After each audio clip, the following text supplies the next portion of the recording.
All right, let's get started. 7 o'clock. Robert Monroe's Ultimate Journey, chapters 2, 3, and 4. Last meeting, we never finished 1, 2, and 3, so we're going to finish up on 2. We almost finished chapter 2. So we'll finish that up, move into chapter 3, and maybe we'll finish chapter 4. We'll see how it flows tonight. But we had a lot of good conversations last meeting, so we ran out of time, but no big deal. For those who went to I'm doing a OBE target meditation, which the target is optional, but it's a group meditation. I did the first one yesterday. One of the persons there, I just forgot his name, just slipped my mind, but he actually basically hit the target that that I had set up here, so that was pretty good. I have a object target and a number target, so that was pretty exciting. So I'm gonna do more of those in the future for those who are interested in that. It's just it's fun to do it, the meditation, and to try to get a target if you can. All right, I'm Juice out of New York, and just finished the Gateway program. Now I'm going through the Gateway program again, doing some other stuff with it. My favorite tracks on there. So I'm working on that. And doing them all different times of day and night. I just throw them on for a nap or nighttime or early in the morning. And Dream Recall has been really nice lately. A lot of cool dreams. The only thing is I have to start journaling my dreams again. I got a little lazy on that, the journaling side of it. So I need to get back into that. All right, Glenn, what's going on? Good evening, everybody. I've been getting up every other morning to do my meditation and breathing exercise, and I'm using tapping along with that. And I have 3 different topics that I'm tapping on. One is a golf game, which it's getting warmer. Almost reached 60 degrees today. Yay!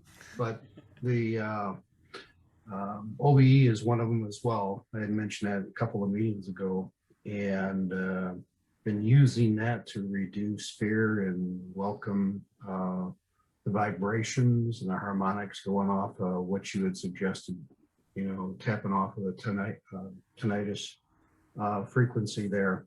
And it's working pretty good. So breathing meditation along with EFT, and it's lasting about an hour and 15 minutes for that. And then I use the time after that to go into meditation. And I'm getting some good results. I'm getting more hits on the vibration. And as I mentioned before, this comes and goes, and so using the EFT to go ahead and try to tone down on the fear and address that. Fear probably being the biggest stumbling block that I have, but starting to really enjoy the vibration and the tingling sensation afterwards. So the breathing is helping on that, and that effect is lasting for half a day almost, going through the day with that. So I'm going to try to tap off of that some more conscious projection work. So. Thanks, Glenn. Yep. Glad that's working out for you. Hi, Mikey. Hi, good afternoon, all. What's new, Mikey? Would you like to share anything with the group? Sure. Well, lately, I'm under some stress and work, and I think that is affecting my ability to project. I can lucid dream a bit, but I think I need to get away, take some vacation or something, and the COVID, it is like impossible. So lately, I'm not projecting, so I'm just like trying. Yeah, I know how that is when life gets in the way, especially when you're trying to do a practice and you have other things on your mind, which is usually a big no-no in all of the experiences and stuff to have work or any other issues on the mind. But I hope you get that worked out and you're back in the flow soon. Thank you so much. Thanks, Mikey. Hi, Susan. Hi. Same old, same old. I'm Susan. I'm from Texas, Seadrift, Texas. I'm an astral projector. I have been since I was young, and I really liked the Robert Monroe books. I've never read Ultimate Journey, so I'm glad we're doing this because this is the one that I didn't read. So now I'm reading it, and it's a good book. I'm enjoying it, really enjoying it. Cool. Thanks, Susan. Hi, Kathy. What's new? Hello. I haven't really focused on getting out of my body recently, but I have been having very vivid dreams lately, which I've been enjoying and recording, and I'm looking for patterns there. I'm in several dream groups, and I'm noticing that quite a few of them are having lucid dreams, and I find that very interesting. And they're able to direct themselves and talk about it and to be intentional with what they're doing. And right now I'm just letting the dreams come. I don't want to focus on anything right now other than that. And maybe at a later point, I'll work at becoming lucid and doing something more with that. Very good. Yeah. Thanks, Kathy. Thank you. Hi, Julie. What's new? Hello. Not much is new. Same old, same old, same old. Just continuing to experience the signs, but I'm just continue with struggling with getting my consciousness awake enough to, I guess, put those signals into action. So once in I have here and there, a little bit here and there, but it's just I don't usually try to have an OBE during meditation per se, like some of the other folks, they'll go into an actual meditation mode. I'm not really an experienced meditator. So, as I've shared, I usually do it in the morning, early morning, get up a few hours before I normally do, and then try to do my techniques. And I guess I still struggle with that sort of, it's that definitely in and out thing that you're all probably familiar with. You're either falling asleep or you're forcing yourself out of it, and then you're a little too awake, and then you got to go get into that fine line again and get into that really, for me, for whatever reason, I'm either too sleepy or too awake, and then I do recognize. Sometimes I'm more conscious, and I'll recognize the vibrations and the I don't know what to call it when your non-physical body is sloshing around in your physical body, that's swaying and like you're on a waterbed inside your body. So sometimes I'm more conscious of that, and then other times I'll kind of wake up, so to speak, and go, oh, I was almost dreaming. But then I recognize, oh, you weren't dreaming, you were having signs and the signals, dang it.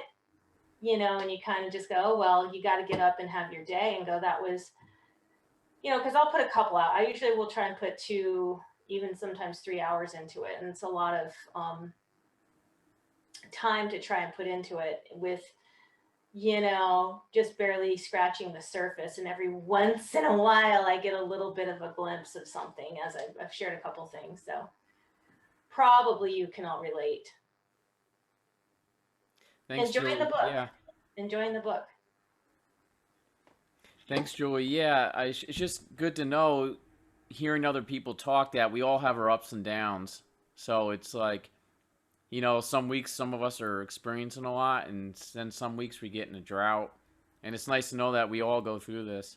Yeah, for sure. Hi, Marty. What's new? Hello. Nothing new. I am here in Cocoa Beach, supposed to have a rocket launch tomorrow. Ooh, SpaceX? Yeah, Yeah, they're letting loose like 60 satellites every couple weeks. So thousands and thousands of them up there now. But anyway, I have a question. Maybe some of you have a solution to. You were talking about journaling your dreams, but right when I just, barely wake up in the morning is my best time to try to OBE, but that's the time that I still have any memory of the dream. So if I put off then journaling, then the dreams are gone by the time I've gone through trying to do all my techniques and I still don't OBE. But if I lose that borderland state, then any shot at OBE is gone. So it seems like you need that state for both recording the dreams and. Totally relate. Just want to say I totally relate. Julie. Here. Yeah.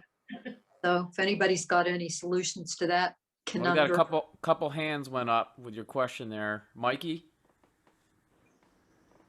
What I do, I would write tomorrow's date in my dream journal, and I would keep that journal next to my bed in my bed head. What I have is a small recorder on my phone, and I understand, it's like you don't want to get up, but I would just say the keywords of my dreams, just record them. And when I get to work, I would just play the recording again, and somehow they come back to me. Good suggestion. Thank you. Very good suggestion. Susan? I agree with Mikey. If you can do that, if you can just write down keywords really quickly. I've written in the dark before because I've kept a dream journal and an experience journal. And it's all one journal, but I'll write whether I'm out of body or whether this is a dream, because I have dreams in there and I have my astral projection experiences in there. And if you feel like you can get out of body in the morning, that's the best time for you, because it's always been the best time for me as well. But you have this vivid dream and you want to just write the pertinent words, the most important words that'll, just spark your memory, just jot them on a paper. I've written in the pitch dark before and couldn't read what I wrote later.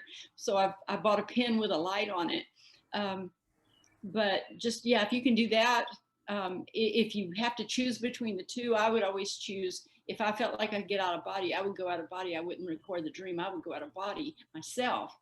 But that's what I would do to solve that problem is, just try to write down just a few words if you can, really quickly, and then stay in that state that you're in and go ahead. But if I had to choose between the two, I would choose the astral projection myself.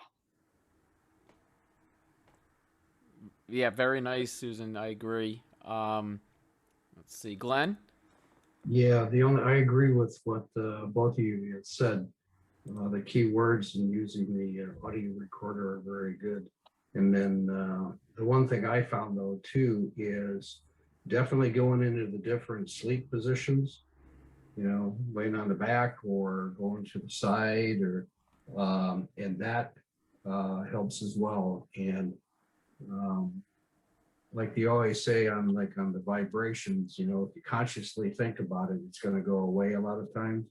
And that's just the other thing, is just to don't think necessarily about it. Just let your mind go blank as you roll over, and that will come in terms of the vividness of the dreams. But yeah, I would do the OBE over the dream as well. Thanks, Glenn. And I would too, Marty. What I used to do, and I'm going to start doing it again because I said I have to start doing it again because it helps so much. But I use a voice recorder sometimes and do the keywords. And I'll just take my phone and record my voice and start saying a little bit about the dream. That way I don't have to write down anything and look for a pen or notepad. But I always have this thing in my head where people say you don't get as much information unless you write it down. Like, you have to write down the keywords because help to more permanent in your brain and stuff. So I don't know how true that is, but that's stuck in my head where you have to write it down. But I started using a voice recorder, and it seemed to be fine. And then either going off that later on and just keeping it all on the voice recorder, or writing some of it down too, because of my superstitions on that. Kathy? Yeah, I'm not a big, I don't have a lot of experience getting out of my body, but I remembered it clearly when I did. But I do have experience with the dream work.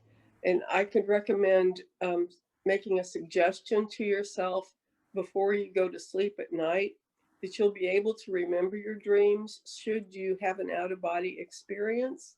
I too would go for that rather than recording the dream necessarily, but to make the suggestion that you'll be able to go back into it, because they're both kind of, I guess what you call it, a hypnagogic state in that in between. And you can revisit that possibly when you come back into your body and recall something of the dream at that point, unless you wanted to record the out of body experience. But to make the suggestion that you could be able, because you really want to benefit from both experiences if you can. Well, Marty, what do you think of all that advice? Well, sounds like some things to try. I'll have to Yeah. figure out how to do it on my phone. One of my problems is that all my life I've had several jobs at once, and I've had to get up at like 5 a.m. to do that, and then had horses I fed in the morning and all this and that. And I'm like a horse that's in the starting gate at the racetrack, that even like the last half hour before I wake up, I'm already like jumping up and down, waiting for that gate to open to take off. And that's a problem with me, is that, so many people are really good at wanting to sleep in and roll over another time and all that. And me, I'm like springing out of the bed, wanting to go into the world, and trying to turn that off that's Yep. probably like my biggest problem, really. Yeah. I'm too eager to take off in the morning. So Thanks, Marty. David, are you on there with your audio? Hi, everybody. I'm back. I'm alive still. Welcome back, David. I took a hiatus for some time now. Good stuff. Good stuff. Nothing really new. I've been really busy the last month or so, but nothing really new. I'm still capable of what is it again? Meditating into my dreams. I don't do that often. Like I said, I have so much other things on my mind, but at least I try that once a week. It's getting easier and easier to do. Yeah, that's it for me. Yeah, Thank you for thanks, listening. David. Glad you're back. Susan, did you want to say something? It was something that Marty was saying. I was going to tell her something. She was talking about how busy, sometimes you just have to get up and go, you just, you can't, you don't have that time. And when my children were young and in school, in grade school, I would have to get up in the mornings, usually around 5:30 or 6. I made breakfast. I get everybody ready for what they have to do, take the kids to school, come back. It was a lot of stuff to get done. So there was no recording of dreams or anything. It was the few words, I'll catch it later. But when I got back from doing all of that, whenever I had time, anytime that I knew I'd have a stretch of time, 2 hours or whatever, lock those doors, and I just turn it into a ritual. Get back into that bedroom. That was my best place, or the couch. The bedroom usually was the best place. Make it dark, make it quiet, turn the phones off. Everything, my little ritual to get in there and get into that cocoon and just lay there. If nothing happened for 2 hours, nothing happened, but I would always give it a lot of times, because if I lie down, even today, and I'm not feeling like I'm going to get out of body, if I lay there long enough, I'm going to go out of body. You're going to go out of body. I mean, you're going to get the vibrations. Most people do, but most people don't want to give it that much time. So yeah, I would, yeah, just make a ritual. And when you have time, just turn it into a ritual and pamper yourself and make it cozy, make it warm, just so you're not too warm, you're not too hot, cold, you're secure, it's dark, as dark as you want it to be. The doors are locked, the phone's turned off, everything's good.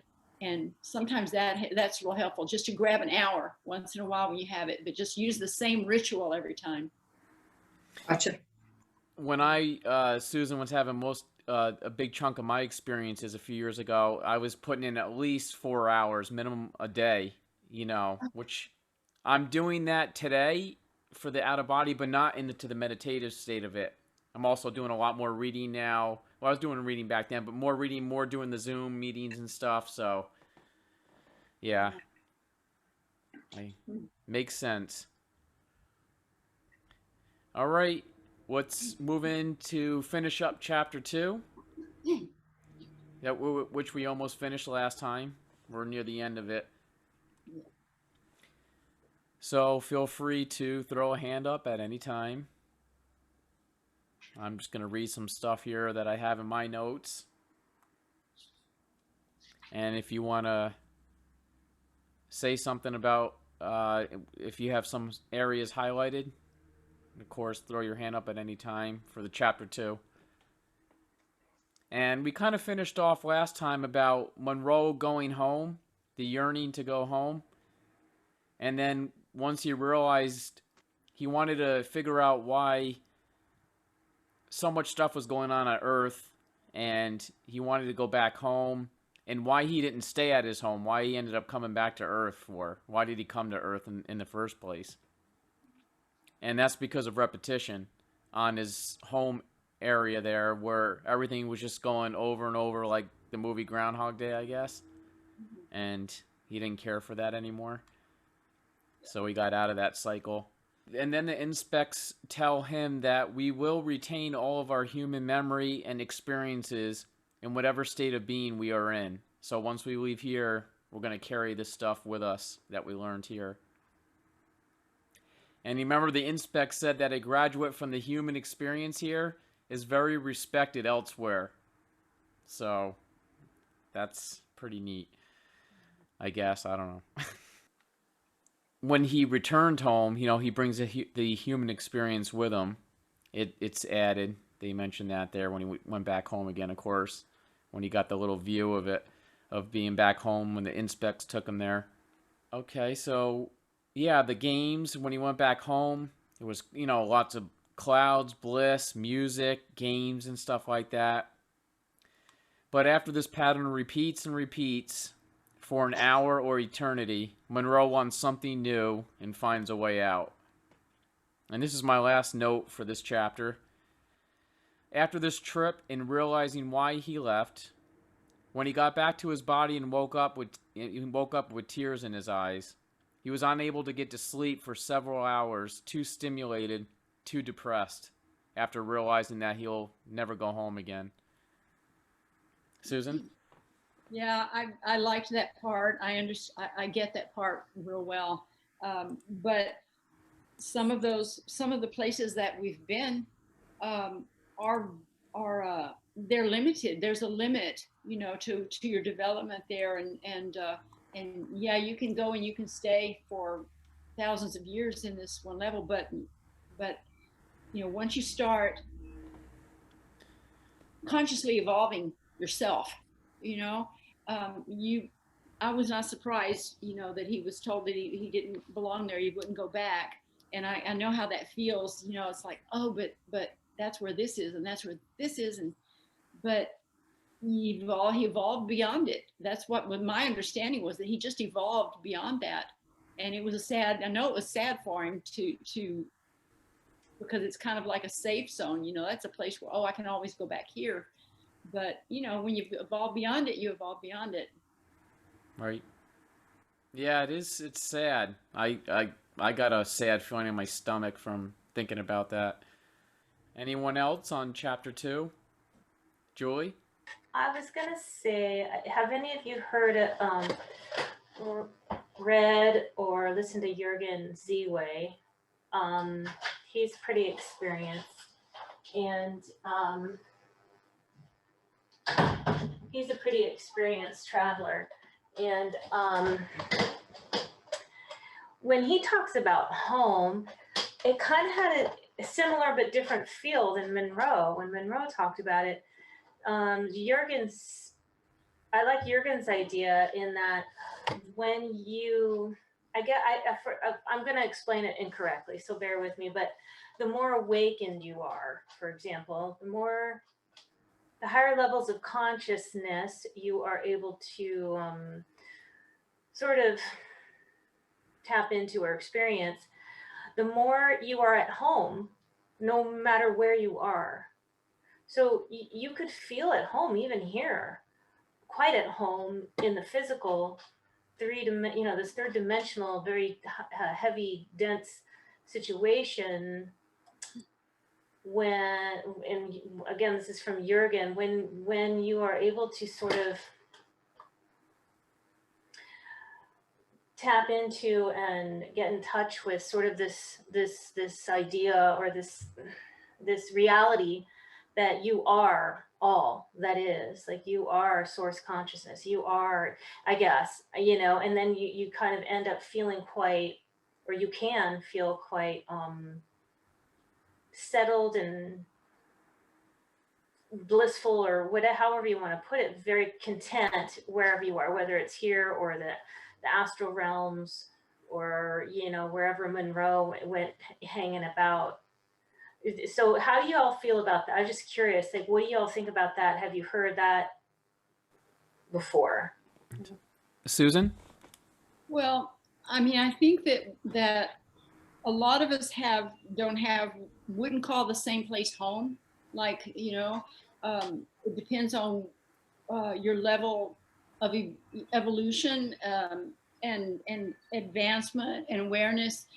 So what Monroe was calling home, although it's very recognizable to me, but it may not be recognizable to everybody else. Maybe we all come from a slightly different,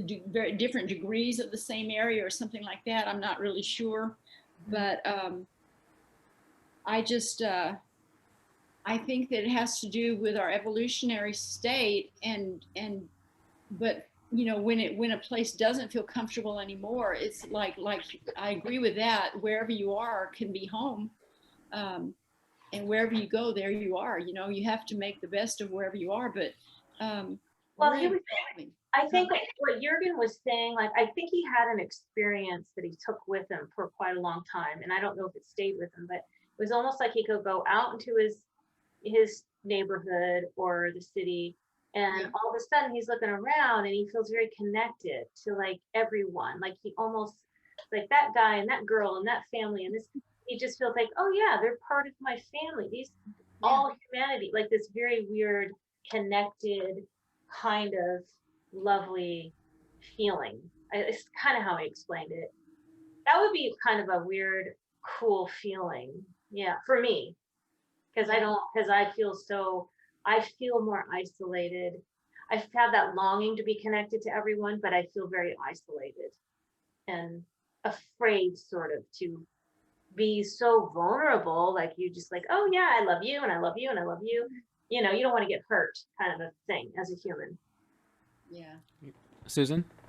Well, I experienced the 60s. I was born in the early 50s. So back in the hippie days, we were just talking about that the other day, how much we missed the fact that during those days, everybody who was part of that consciousness shift, you could just meet them for the first time and you already knew you loved them, and you tell them you love them, you hug them, everybody hugged and everybody said, I love you and all that. It was a sense of unity consciousness, even back then, that started. I wish it had continued, but that unity consciousness is what you get that in different ways, that you feel you are, everything is part of you, everything is inside of you. And I was just remembering, the other day I was talking to my husband about it. I remembered back when my children were probably 14, 12, 11, something, I don't know. I took them to a movie. One day we were going to a movie, and we had to drive about 35 miles away. And about halfway there, I was driving, and I had this where I could feel myself moving out of body. And I didn't want that to have to happen while I was driving with someone in the car, because I was used to pulling over to the side, waiting until it passed, but we had to get, we were kind of running late.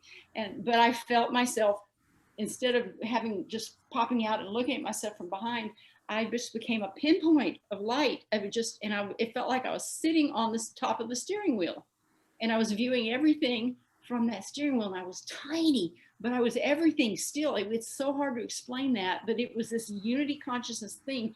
It doesn't matter if you're a molecule, if you're the universe. When we got into the movie, we were watching the movie, and the same thing happened there. I was sitting there, and the same thing, I felt myself move out and just move like a little speck to the seat in front of me, just the top of the seat. I was resting on it, and I could watch the movie like that. I wasn't in my body. I was just this tiny little point of consciousness. And then all of a sudden, I started to expand, and I expanded until I filled the entire theater, which was big.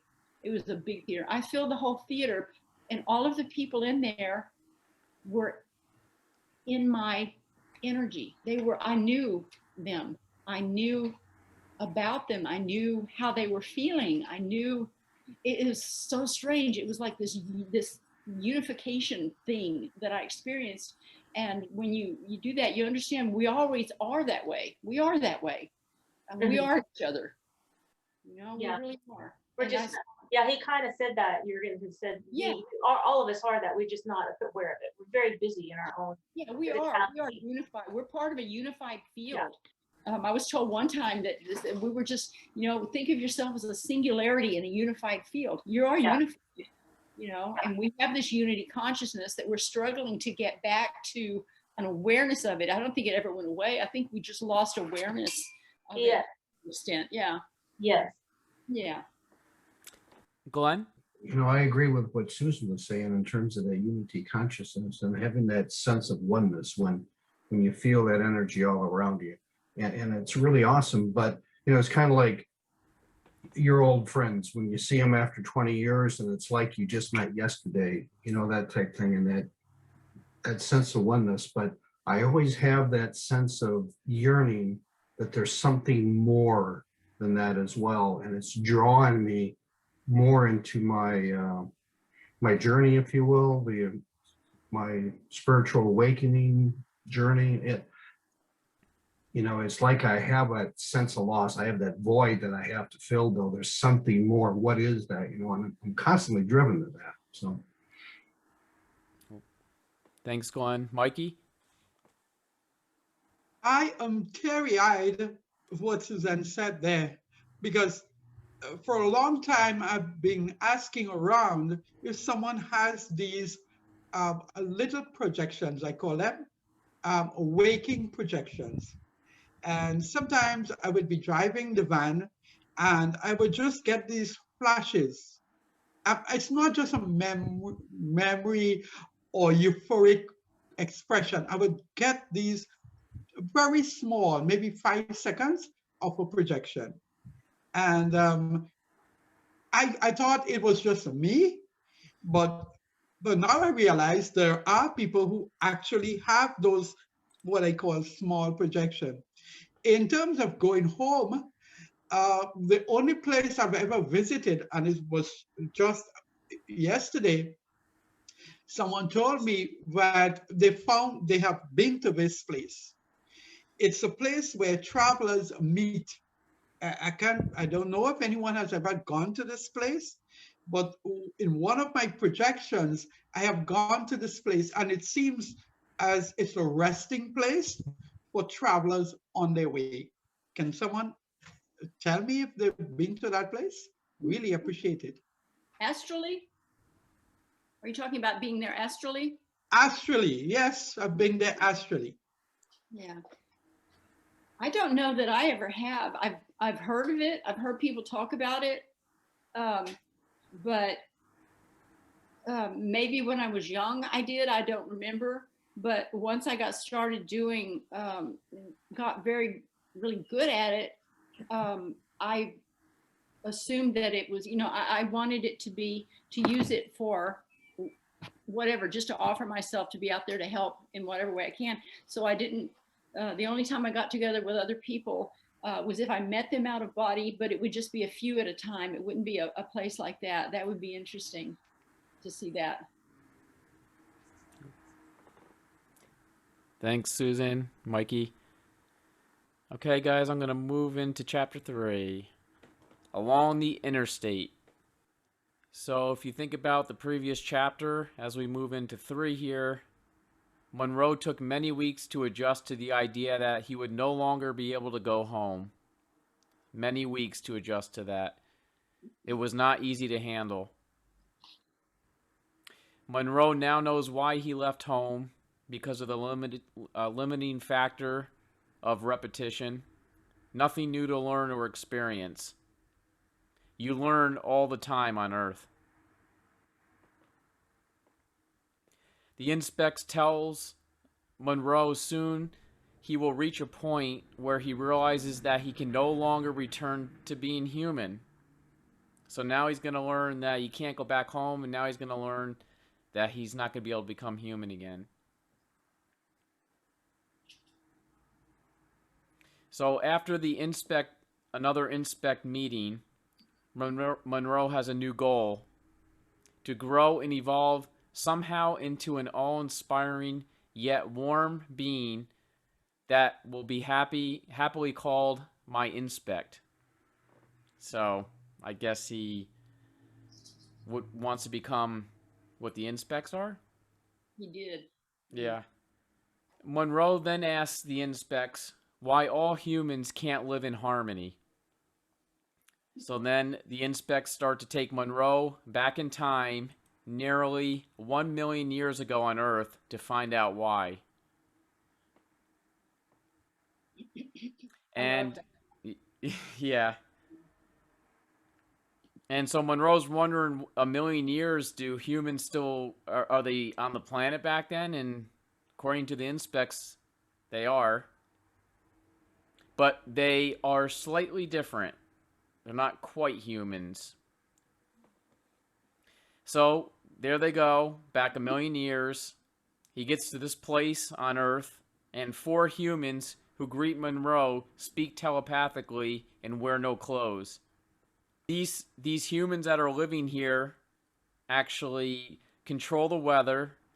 There is no conflict with animals, bugs, or viruses. They all work together. Here's Monroe getting his question answered about why humans today can't live in harmony. And now the Inspects bring him to a place where humans are living in harmony.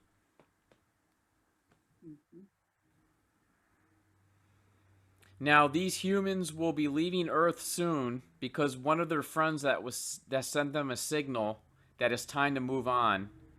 And that was about 100 years ago. They sent him a signal. And they have been waiting for this signal for several thousand years from their friend to tell them it's time to leave Earth. And the reason why the humans waited so long is because they had to train their animal children to live without them. So since all animals and viruses and bugs and insects all live together in harmony, they were training them. And they were going to miss them. So then eventually Monroe says goodbye to the 4 of them. And somehow they think they will meet again sometime in the future. Now Monroe meets back up with his Inspec friends, which always has a beautiful radiation to him, as he talks about a lot. He now wants to go somewhere where there are non-humans, but intelligent and non-physical. So he wants to go meet somebody like that. So the first place they went to, he went somewhere with his Inspec friend, but when he got there, the person didn't want anything to do with him. So there was a scenario like that, where there was some confrontation there, and they just left. So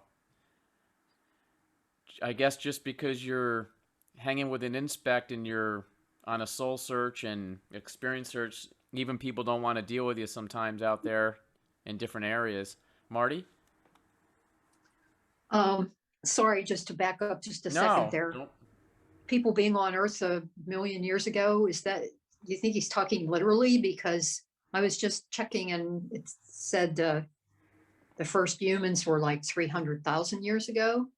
So he's talking about people that predated humans as we know them by 700,000 years. And so is he literally saying that there really were people that left no trace of any kind of archaeological remains that anyone's been able to detect, a million years ago? I'm just asking. Susan? Well, they did leave traces. Some of the things that they, that we're the things that we're finding now, but only if it was in stone, it was had a chance of surviving. That was really about it. Because if our society collapsed today and a million years went by, how much would be left? It would be the stuff that was, that couldn't be destroyed by time or erosion or whatever. But I was years ago, I was in meditation. I was meditating before trying to get out of body, and a friend had told me this meditation to try to concentrate on a white pyramid, just a white triangle, and concentrate on that, and it would move you, do blah blah blah. And so I was there trying to do that, and it wasn't working for me. And I heard a voice say, "Imagine a golden pyramid. Try that." And so I did. I imagined. It was real easy. I mean, it just popped into my, my imagination. I could see it so clear. There's this beautiful golden pyramid. And so I just meditated on that, and I watched that. And as I watched it, I saw a face appear in it. And it was a man who was speaking to me, and he told me his name. I can't remember it. I couldn't have pronounced it if I did, but he said, "I am so-and-so. I am the son of so-and-so." And he said, "I'm going to tell you the history of your planet." And he showed, it was visual and part of it was auditory, what he was telling me. But there were more than one civilization has risen and fallen on this planet. And I would say there may have even been one that predated the one that Monroe was talking about. But he said that, and I could see it. I could see this civilization is building up and civilizations coming down, building up and coming down. And it was just amazing. And I talked about this at a conference one time, and there was a teacher there. His name is Daniel Condren, who had studied all of this stuff himself and has written numerous books on the subject. And we got together after and we're comparing notes, and he was just saying, when I heard you say about the civilizations coming up, civilizations coming down, he said, "Here, I have a book for you." He gave it to me, autographed it, and he said, "We've seen the same thing. I know what you're talking about." So I believe that what Monroe, the people that Monroe may not even been the first ones on this planet. They may not have been the first wave on this planet. I don't know, but we've been here for a long time. Life has been here for a very long time. Yeah, and he also mentions too that they're slightly different humans. So, but he doesn't get into it what the slightly different part is too much, I don't believe. He also mentions that they live in a valley. Do you guys remember that in the book? That these four humans are inside like a special valley, and if you go outside this, you're back to the food chain again. Mm. So I got a little confused on that, if that's happening actually at the same time as them. But they didn't really like the food chain. I mean, that was one of the big things they didn't like, and they didn't have it. They had complete harmony. Marty, do you remember that part about the food chain? Vaguely. It's amazing how quick you forget, because I just read the whole thing. There's so much info. Yeah. But yeah, I mean, I feel that way too. I kind of wish there wasn't a food chain here, and that something else didn't have to suffer for something else to eat and stuff like that. But that's a place where that didn't happen over there. So different experiences, I guess. Different times, different experiences. All right, so Monroe wants to go now to meet some non-humans, but intelligent and non-physical ones. Then he met somebody. They didn't like him. They got out of there. They didn't care for him. The Inspects tell Monroe that he was in communication with but a small part of the whole. So that's what type of communication he was in, I guess, with that one that didn't work out. And Monroe's response is like a finger. So he had an experience, and they're comparing it to his finger of, I guess, maybe if you, like Susan was talking about earlier, how you become one with stuff where as you go into them, into the molecular level, the atoms. So maybe he went into his finger? I don't know. What do you guys think? Did he go in his finger? And that's what he didn't, his finger didn't care to talk to him or didn't know how to communicate. And then after that little incident, Monroe asks again if there are any physical non-humans he can meet or who will communicate with him. Susan, I was just talking about the little finger part where he said, I was using you as how your consciousness went into the tiniest little bit, like right in front of you on the chair and stuff. Yeah. And that interaction he had where the entity didn't want anything to do with him and basically gave him the energy to get out of there. Yeah. And the Inspects say that he was in communication with a small part of the whole. And Monroe says, like his finger. So I'm wondering if his consciousness went to his finger, and his finger didn't really care to communicate with him the way he wanted to or something. I don't know. I wondered about that. I wasn't sure either. Yeah. I wondered about it. Yeah. Or if they were just saying that we're all connected, it's like an appendage or something, you know, you're speaking to them, they're out here, but it's like talking to your hand, you're talking to a finger. It's still part of you, but it's still, yeah, you know, it's itself too. It's yeah. And you might not get the reaction that you want when you're talking to that part of your body. It might not want to talk to you at that time for some reason. Yeah. Yeah. Marty? Yes. I thought that was a metaphor for us being just a tiny part.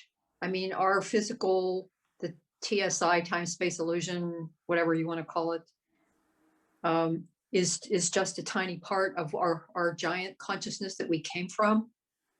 You know, the deal where we're a shuttle from the spacecraft that is the I there.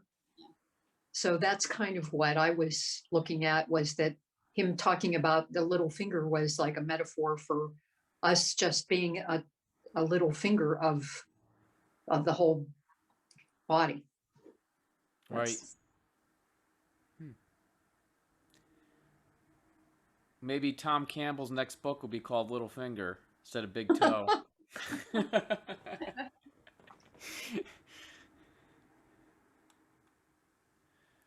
All right, so after that incident, he wants to meet non-humans that are physical. So then he starts to wonder towards the end of the chapter 3 here, he starts to wonder about his Inspec friend.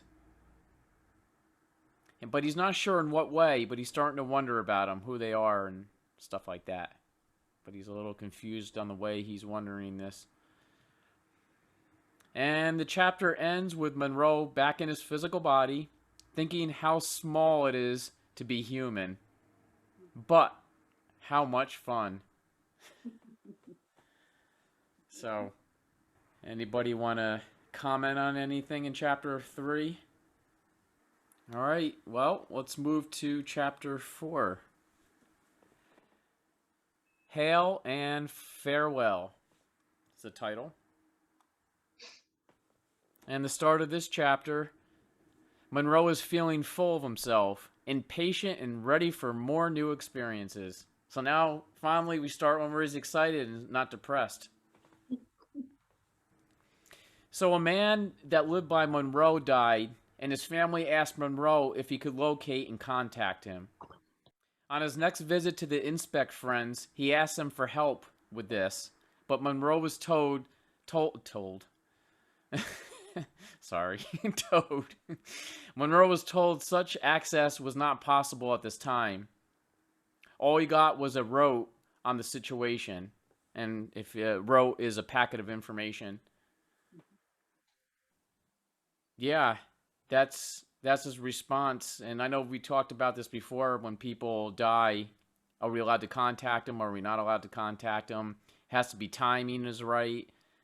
Did they go somewhere else? Are they lost? So on this situation, Monroe couldn't really help his neighbors out. So then Monroe asked his Inspec friends to visit a non-physical, non-human intelligence, which he could talk with easily. So he's really pushing this one at him. So the Inspecs take Monroe to a place near Earth where there is a huge, typical flying saucer. The door opens up and a very human-looking man emerged and walked over to Monroe. It reminded him of a star of so many comic movies he enjoyed in the physical when he was young. Monroe called it a replica, projection, or a hologram. And then Monroe enters the spaceship. Let me get into that.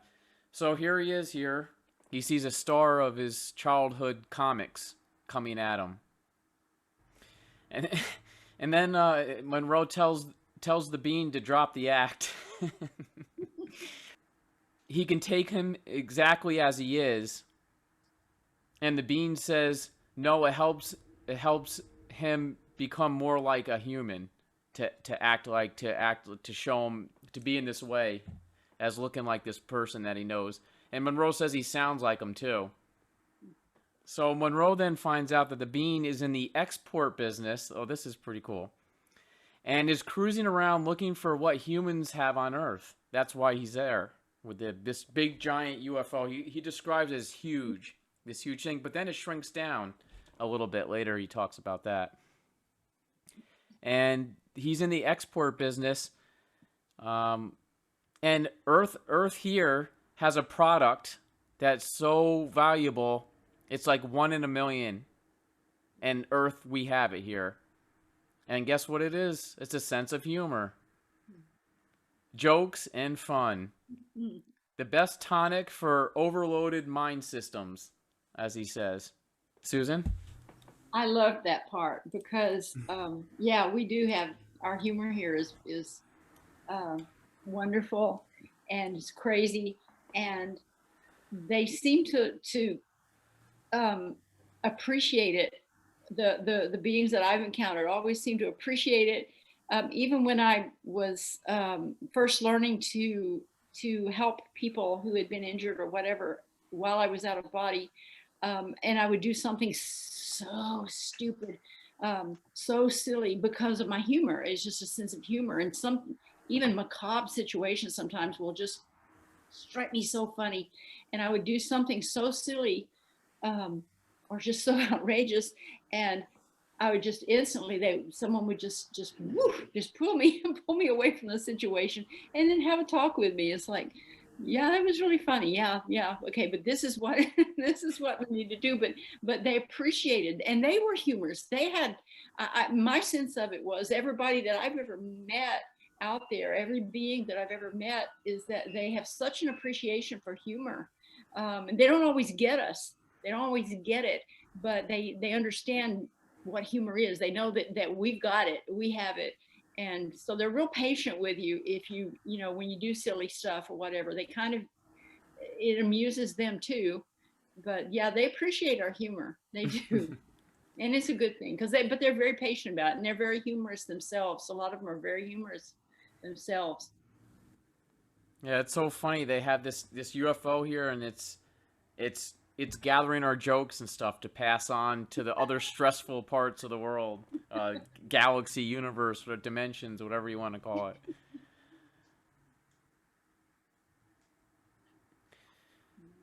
So it's the best tonic. So he's exporting this from humans here. So this is kind of funny too. The being says that you humans catch sight of our collection units, as they call them, collection units, every now and then, and get the wrong idea. You even make UFO jokes at us. So they get that too. All the beings want to do is look and listen, nothing else. After that, the UFO leaves, and Monroe's back outside with his Inspec friend. So now Monroe wants the Inspecs to bring him to the most mature and evolved human in physical Earth, living in his time reference.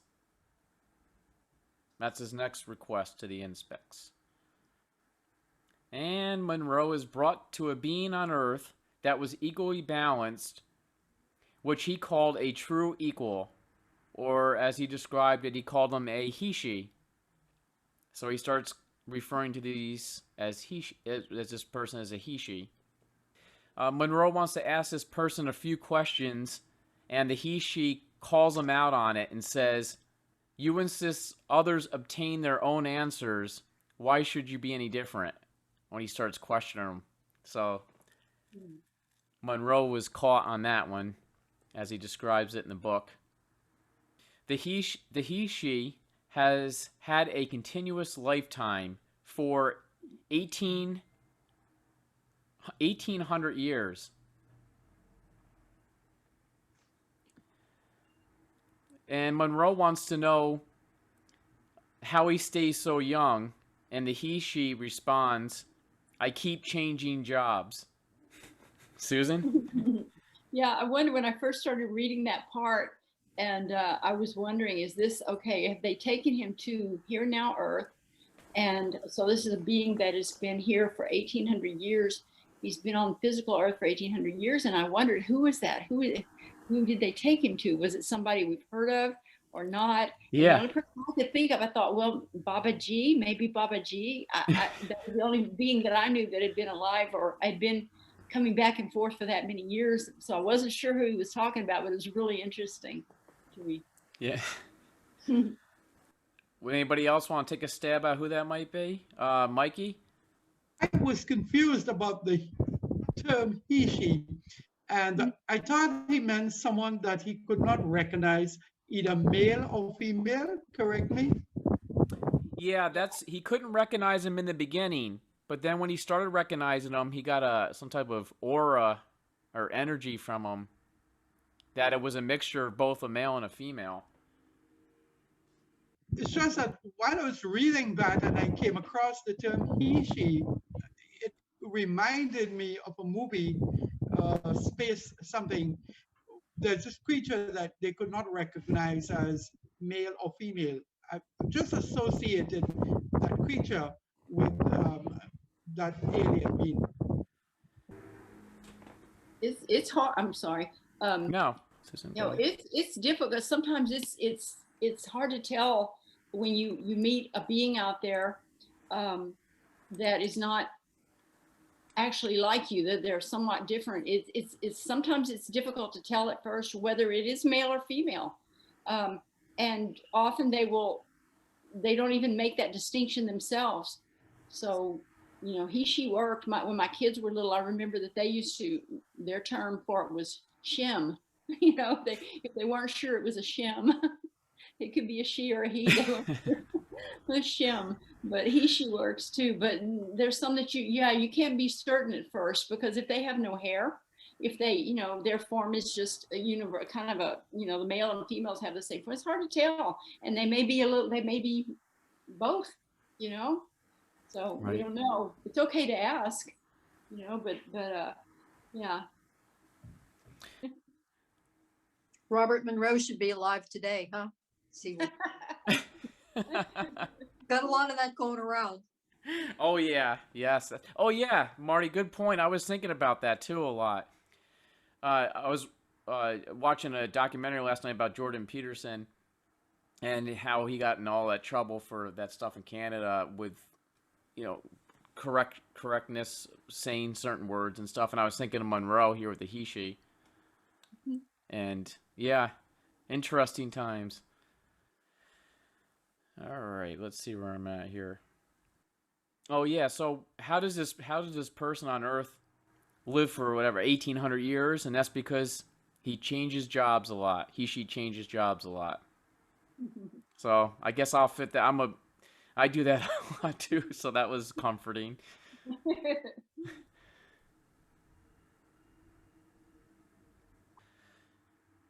Before this she leaves, Monroe asks if it has time to help organize the energy where he works at the Monroe Institute. And the she says it will do its best while in physical form, but Monroe will not recognize it. So, will not recognize the she. So Monroe says to himself, Monroe will look carefully at every stranger who comes to visit him in the future. I wonder if I wonder if they ever met. That would be a good follow-up. Yeah. And then near the end of the chapter, Monroe is told by his Inspec friend, this is where it gets a little sad again, they will not be able to meet again as where they are now in their exploration and stuff. Monroe needs to find more answers to his questions without the Inspec's help. He needs to rely more on his own abilities, especially the quick switch method he brings up. Monroe is very saddened by this and a little confused if he can really do it without their help.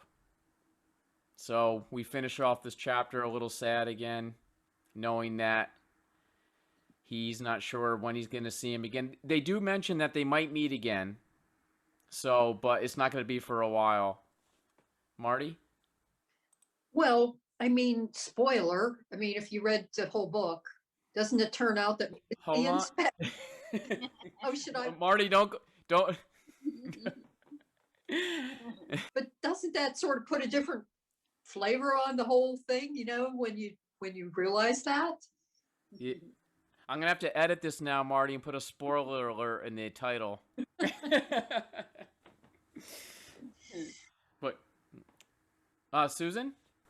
No, I was just thinking, every time you pass a level, even in our waking life, every time you pass a certain level, a rite of passage, we as Caucasian people don't have a lot of rites of passage, but there are some, there are some rites of passage, and astrally and in spiritual development, there are rites of passage where you've leveled up, and well, I think what they're telling him, where he would see it as sad, and I understand the sadness of it, but they're actually telling him you've leveled up a little bit. You've leveled up. It doesn't mean that we don't want to see you anymore. You've leveled up. You've graduated this class.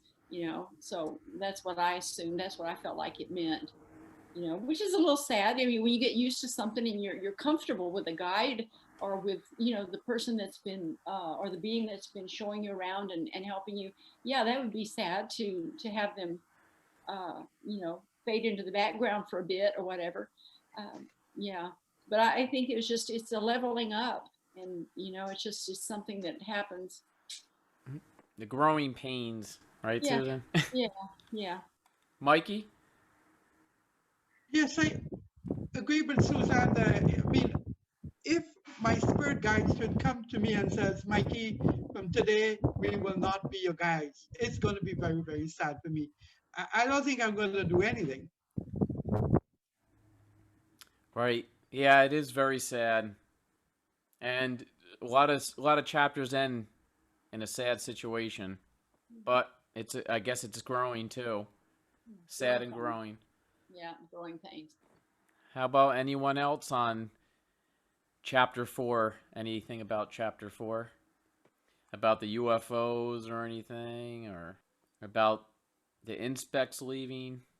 About the 1,800-year-old human that's living with us? I wonder if they're still alive. Yeah, that was my favorite thing. Yeah. I was just convinced when I read it. I thought, this has to be Babaji. Who else can it be? But I'm sure there are others. I'm sure there were a lot of others. Supposedly, the sister of Babaji lived for a very, very long time also before she left the planet. So I don't know if Baba G is supposed to be here now or not. I know he was one of the beings that had said they would stay to help. They would stay here for 2,000 years. And he did. Okay, guys. Well, Wednesday is going to be chapters 5, 6, and 7. And we'll just play it like this. If we don't make it to 7, we're having some great conversations. We'll just do what we're doing now. We'll just finish it up the next time. So I'd like to get into any topic about out of body, lucid dreaming, astral projection. Marty? I just started reading Astral Dynamics, which seems to, no, I'm not too far into it, but boy, it really, Julie was wondering about writing down all the bit about the etheric body as opposed to the astral body. And man, I've read it like those chapters like 5 times and I can't, but it really goes into it differently than other. Have you read it, Juice? You're nodding your head. No, I agree with you, all these different levels, but I haven't read it. Susan, you have? I have the book. I have. It's like an encyclopedia. Oh, it's such a big book. And I appreciated the work that he put into it and all this stuff. And it seems to me, I've read books by women on astral projection, and I've read books by men. I've just read different things about astral projection. And the men seem to get very, very analytical. They're very practical, and they want, so they go through all of these procedures and descriptions. Everything is so well mapped out. And then the women that I've talked to about it, that have experienced it, there's been a few books. There's a couple of Wiccan books that are pretty good Wiccan books that deal with astral projection, and some others that were very good, but women come at it at they have a little bit different approach, and they're not quite as analytical. It's like women just fly. Women just fly, and then they'll tell you about what they experience. Men go in there, and men they get very analytical. Men write some really analytical and detailed books. And I found it, the book was good, but I found it difficult at times. And I have to read certain things because in a certain way, because I don't want to, mess with what I've already done. It's like my thing was I've done this, so I don't have to, I don't have to do it exactly like this to see if it can be done that way, because this is the way it works for me. So that's okay. But I do appreciate it. It's a lot went into that book. I mean, a lot went into that book, and I enjoyed it. I did enjoy it. I don't know if I read the whole thing. I skipped through it to things that I felt like I wanted to see what he was doing, what he was talking about. But I've had that book for a while, and it's a definitive book on astral projection. But I missed the name of the book, guys. Can you tell me the name?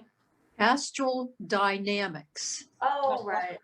Robert. And it's free online. Oh, yeah. Just put Astral Dynamics PDF and you'll pull it up. Yeah, I've heard that. I've heard that one. I don't know, Susan, you don't seem to have any trouble getting out, obviously, but I don't know.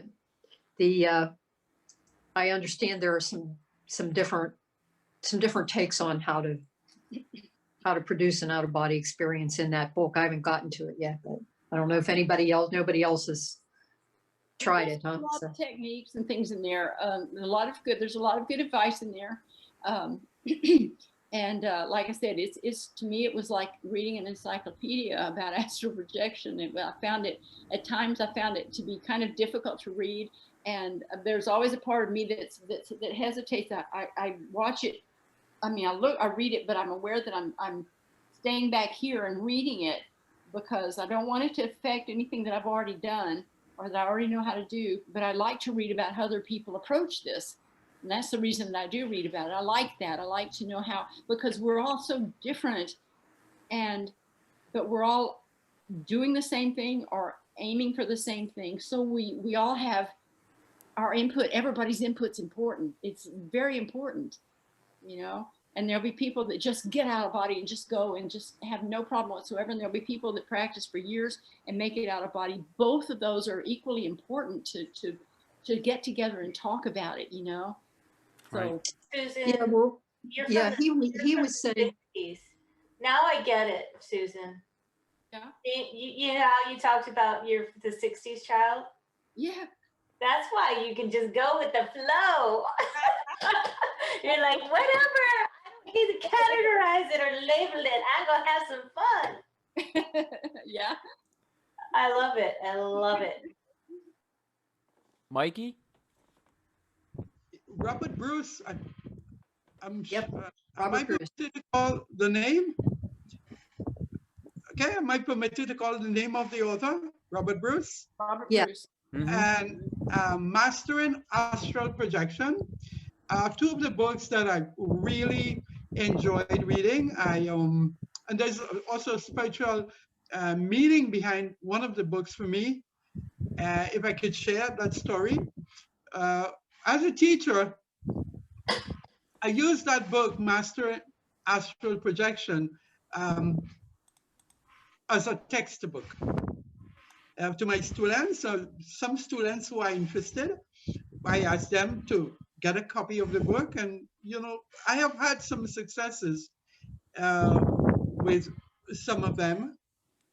So it's a beautiful book. What I like also is that if you know nothing, you can pick up the book, and with the 90-day program on your own, you can learn to astral project.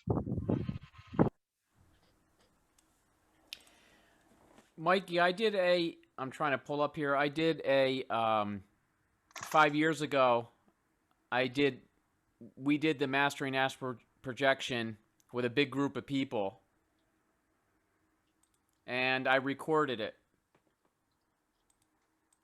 I'll put a link in the chat area later. And everybody that everyone that finished the book with us, everyone had an out-of-body experience that finished it. Yes, Susan? it really works. Oh. Yeah, I agree with you. It's very it's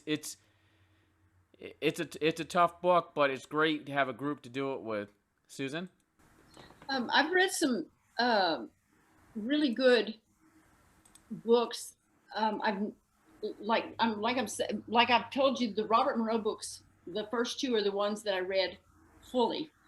Most of them, I use them as reference if I have them. There was a very good Wiccan astral projection book that I read years ago. I probably still have that somewhere, but it was called Flying Without a Broom. I can't remember the name of the author, but it should be easy to find. But it has some really good thing. It was written by a woman, so that it was kind of geared to me, and I liked it. And I read that, and I've read several very good Wiccan books on it. I read there were one or two Llewellyn books that I read some of the chapters in that dealt with astral projection. That I thought those were excellent. The esoteric knowledge that they shared in those books. If I can remember, I'll try to look online and see if I can find them. They're old, they may be out of print, but they were excellent. Some of the knowledge that they shared was really good. One of the best things that I have ever found about astral projection that was helpful to me, even though I already was doing this, but it's still, the information was helpful to me. It came from a group called Astara. And I think they formed back in the 60s, maybe in the 50s, I'm not sure, out in California. It was a modern day mystery school is how they were described. And I had started taking the online courses from them because I was interested in the things they were talking about, all kinds of psychic phenomena, spiritual gifts, and all of these things. And it was very helpful. But they had a booklet that came, usually 2 booklets that came every month, and you would study the lessons, and then you would get the next ones. You would progress as and there was one that was about astral travel. I can't remember what it was called, but it's like the size of a piece of typing paper or slightly larger. It's just a booklet. It's not even a book, it's a booklet.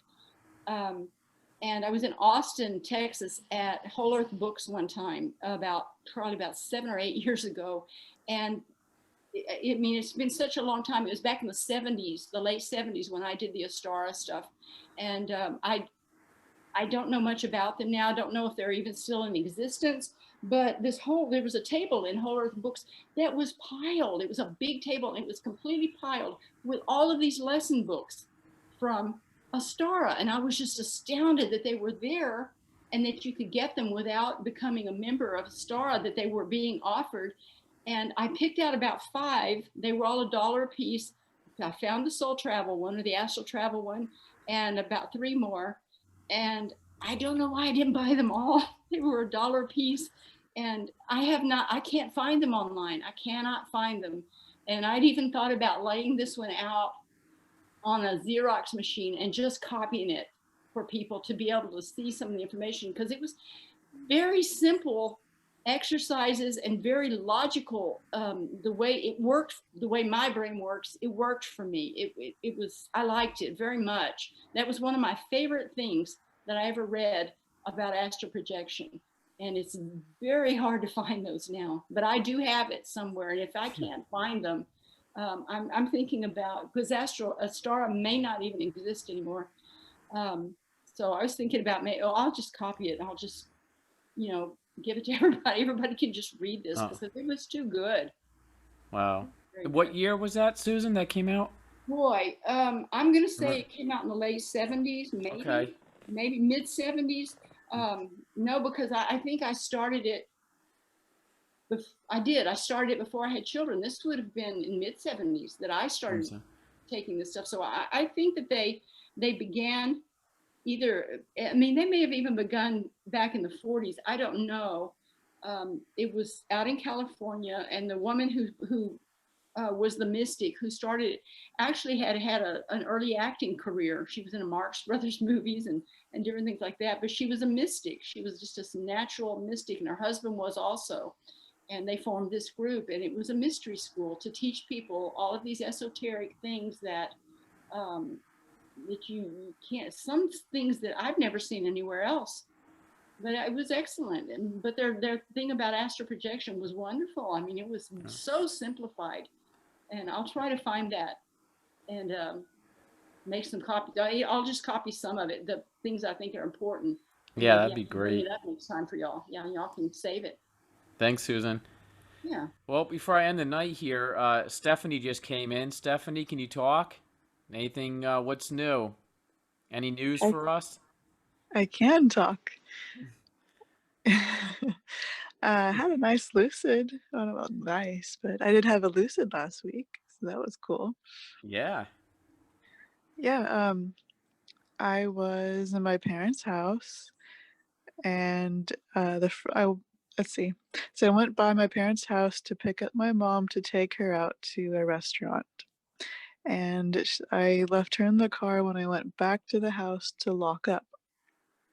And the key went in fine, but there wasn't much for the bolt to grip onto. The wood was rotting and everything was loose, and it just wouldn't latch. And so I went in, I kind of gave up on it, and then went inside, and then there was creepy stuff on the left and creepy stuff on the right, and it kind of became like a horror movie. And then I became lucid. I'm like, oh, yeah, that figures. Okay, door, symbology, security. Yeah, okay. Oh, yeah, that stuff's this, that stuff's that. All right, so I lit up my heart with this, and it was visual. Like, my heart was this white ball of light and, like, blasted everything. So I lit the shit up of everything and transformed it, transmuted it, and woke up feeling like, I shook some dust off there.